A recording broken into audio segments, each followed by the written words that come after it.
Si on vous demandait de localiser le seul désert en Europe, seriez-vous capable de le faire ? La plupart des gens trouvent cette tâche difficile, mais si vous regardez la carte continentale verte actuellement affichée sur votre écran, vous remarquerez que l'Espagne apparaît en bleu, indiquant la présence d'un désert. Le désert de Tabernas, qui couvre une superficie de 280 km², soit 20 000 hectares, est le seul désert d'Espagne. Il se trouve dans la région de l'Andalousie, à environ 30 km du nord d'El Maria. Mais avant de commencer, n'oubliez pas de vous abonner à la chaîne en activant toutes les notifications pour ne rien rater de nos dernières vidéos. C'est parti. Le désert de Tabernas, bien que techniquement seulement un semi-désert, parvient à se faire discret parmi les déserts les plus connus du monde, comme le désert d'Atacama au Chili, le désert du Sahara en Afrique du Nord et le désert de Gobi en Chine. Ce désert espagnol reçoit plus de 30 000 heures d'ensoleillement par an. Pendant l'été, les températures varient facilement de 35 à 40 degrés Celsius, soit de 95 à 104 degrés Fahrenheit. Cependant, si le désert de Tabernas recevait plus de 250 mm de pluie au cours de l'année, ce serait considéré comme chanceux. Le paysage aride de l'Espagne ne se limite pas seulement au désert de Tabernas. Le pays fait également face à un problème important de désertification de ses terres. Néanmoins, le gouvernement espagnol prend des mesures nécessaires pour lutter contre ces problèmes. Dans cette vidéo, nous allons explorer la façon dont l'Espagne transforme son paysage stérile en une forêt florissante. Les cabanes de cette région ne peuvent pas empêcher la pluie de pénétrer, ce qui entraîne des crues éclairs qui provoquent l'érosion. Cependant, cela a donné à la nature l'occasion de créer quelque chose d'unique et de beau, les Badlands. Cette zone abrite une incroyable variété d'animaux et de plantes qui se sont adaptés à l'environnement hostile. Toutefois, l'activité humaine a conduit à la désertification, un problème écologique majeur en Espagne. L'Espagne est le pays d'Europe le plus exposé à la désertification, avec une probabilité de 74% et une probabilité de désertification irréversible de 18%, selon les plans d'action nationaux de la Convention des Nations Unies sur la lutte contre la désertification. Valence et les îles Canaries sont les zones les plus à risque. Elles ont un risque élevé ou très élevé de désertification sur 90% de leur territoire.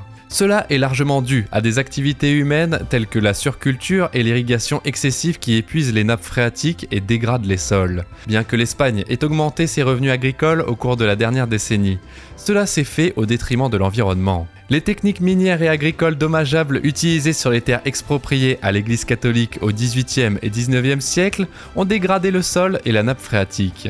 Il faut 7 fois plus d'eau que celle utilisée par tous les ménages du pays pour soutenir les opérations agricoles, ce qui a conduit à ce que des terres autrefois productives ne soient plus capables de produire suffisamment de nourriture pour les humains ou les animaux. Il est important de comprendre que la désertification ne signifie pas nécessairement l'expansion du désert. Il s'agit plutôt de la mauvaise utilisation ou de la surutilisation des ressources naturelles à un rythme plus rapide que celui de leur restauration. En Espagne, les photos satellites montrent que les pratiques agricoles sévères entraînent la dégradation de 1% de plus de terre chaque année.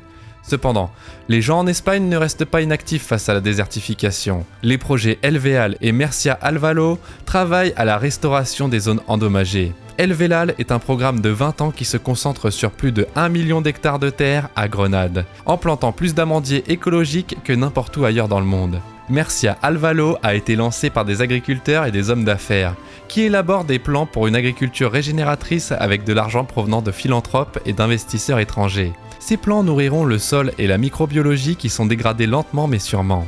Bien que les gains de ces projets ne soient pas immédiats, ils ont le potentiel d'avoir un impact significatif sur le changement climatique dans la région. En conclusion, la désertification est un problème important en Espagne, mais il n'est pas trop tard pour faire la différence. Grâce à des projets comme El Veal et Mercia Alvalo, les gens travaillent à restaurer les zones endommagées et à promouvoir une agriculture régénératrice. Avec du temps et de la détermination, il est possible de renverser les effets de la désertification et de créer un avenir plus durable. L'association est composée de 250 personnes, notamment des hommes d'affaires, des chercheurs et des personnes soucieuses de l'environnement, travaillant tous à la mise en place d'entreprises durables et alternatives. L'organisation est soutenue par un trust foncier commun ainsi que par les fondations TUI et Leopold Barkman, qui financent leurs initiatives. L'agriculture régénératrice a un impact significatif sur Agadez et d'autres fermes à culture arboricole, affectant positivement environ 40 fermes au total. Au cours des 2 prochaines années, Alval prévoit de doubler ses services. Pendant ce temps, Command Land, une organisation non gouvernementale néerlandaise, a réussi à stopper la désertification en Australie et en Afrique. Récemment, Elle a étendu son assistance à l'Espagne, où elle a commencé à travailler sur le plateau d'Almeria. Et cette décision de se concentrer sur Almeria a été prise en raison des niveaux élevés de dégradation et de perte de population dans la région, en automatisant les résidents ruraux et en leur permettant de prendre le contrôle de leurs avenirs. Commonland est confiante dans sa capacité à stopper la désertification dans la région du Sahel et à recréer la Grande Muraille verte d'Afrique. Avec des initiatives de développement rural et la création d'une immense forêt qui traverse le continent, de vastes étendues de paysages dégradés d'Afrique peuvent être restaurées et le désert peut être contenu. L'organisation croit fermement qu'avec la participation active des communautés locales, sa mission d'inverser les effets de la désertification peut être atteinte.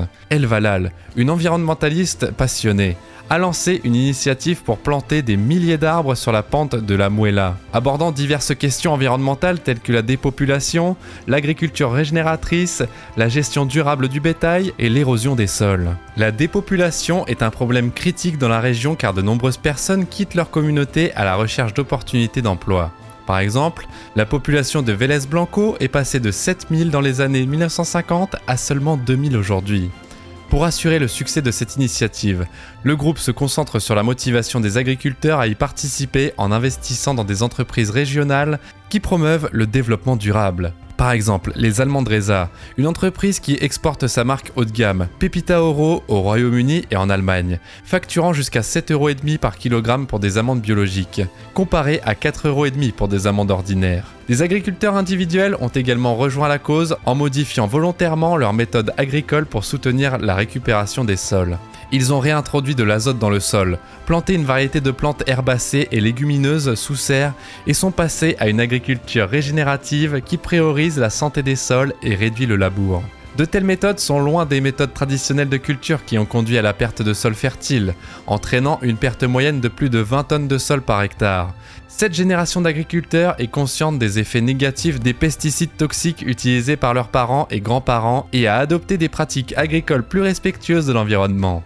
Les efforts de l'Espagne pour lutter contre la désertification ont attiré l'attention mondiale. D'autres pays reproduisent l'initiative. Alfonso Chico de Guzman, qui gère une ferme de 1000 hectares appelée la Jonguera, dirige un projet de restauration des terres qui attire des volontaires du monde entier. Il dirige également une école régénérative où les étudiants étrangers effectuent leurs recherches de thèse sur l'agriculture. En conclusion, l'activité humaine a joué un rôle important dans la désertification. L'initiative d'El Valal et d'autres agriculteurs est un pas dans la bonne direction, et nous devons soutenir de telles initiatives pour protéger notre planète. Quelles sont vos pensées sur l'impact des activités humaines sur la désertification ? Qu'en pensez-vous ? Merci d'avoir regardé cette vidéo et n'oubliez pas de vous abonner en activant toutes les notifications pour ne rien rater des dernières vidéos.